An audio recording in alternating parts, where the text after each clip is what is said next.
अस्सलाम वालेकुम मरका। उम्मीद करना खैरियत नालो सो ठीक वधियो सो फिट वधियो सो मरका।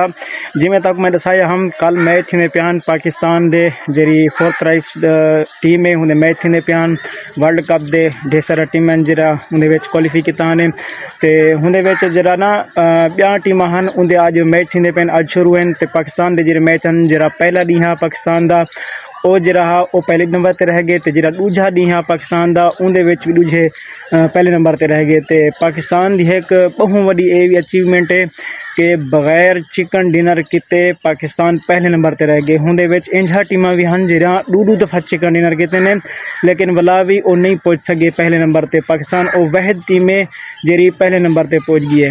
तो अज दूजी टीम के मैच पाकिस्तान के जो मैच हैं वो तकरीबन तीस हफ्ते बाद क्योंकि हाली ब्लाग उत्ते थी राउंड मैच उन्हें जरा 6 टीम क्वालीफाई करे सन। तो उम्मीद करना है तब छोटी जी वीडियो चंगी लगी उसी वीडियो चंगी लगी तो वीडियो को लाइक करो शेयर करो सब्सक्राइब करो। मिलसे इंशाल्लाह अगले व्लॉग। अल्लाह हाफिज़।